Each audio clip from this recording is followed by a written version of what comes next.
area of internal monitoring. And as I work with young adults on a daily basis, and I hear their stories of what has been their experience in their homes and in their families, what I'm becoming more and more convinced of is what we are lacking is a strong culture of healthy sexuality education. The message of combating pornography cannot just be a message of don't. It also has to be the message of what to do. Particularly when the message that they often hear is around the values or the moral or the spiritual message of what that can be, but there's very little understanding of what the emotional, relational consequences and possibilities can be.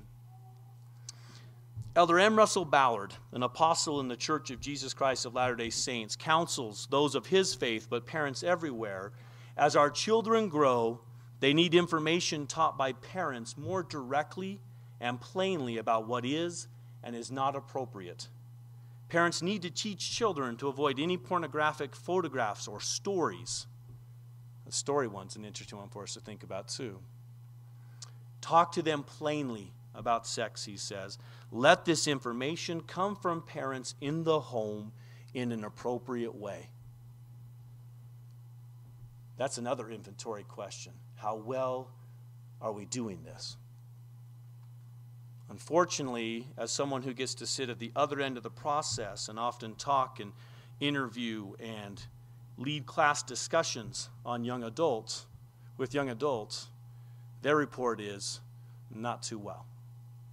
And that far too little are having this approach of being taught about healthy sexuality in ways that they really understand.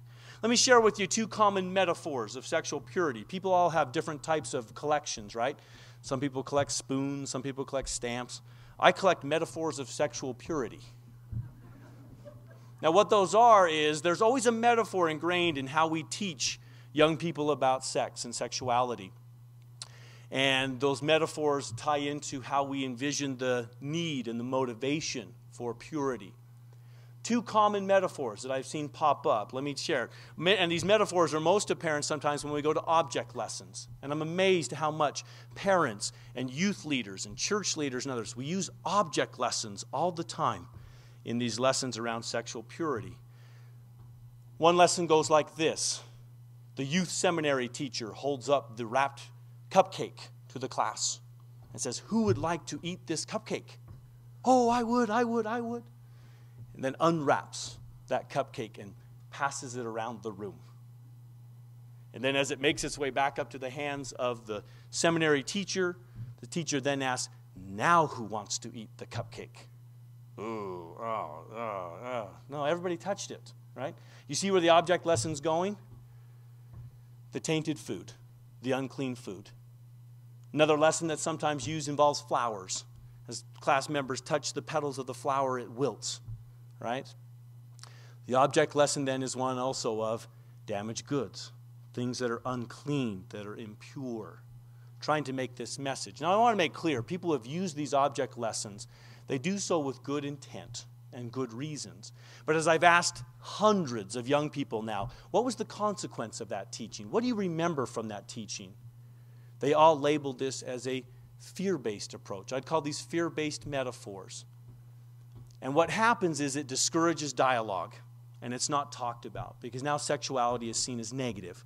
It's seen as bad. And to have questions about it or curiosity about it, well, that's bad. So I don't want to ask those questions. I don't want to engage in that dialogue.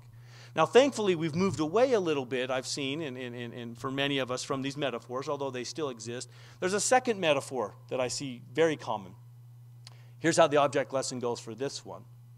This involves a process of a church youth leader comes into a youth group, and they are practicing the fast on that particular day. And he brings into his lesson a warm plate of chocolate chip cookies. It says, "How many of you would like a cookie?" Oh, and they all groan, and I wish I could have a chocolate chip cookie. But it's the fast day. Not proper, not right. You see where this object lesson's going? This is an example of what I'd call abstinence-based metaphors, where the lesson is one of abstaining, waiting. Sexuality is good, but wait until. the right context, the right time. Now we might ask ourselves, is there anything wrong with this metaphor or approach?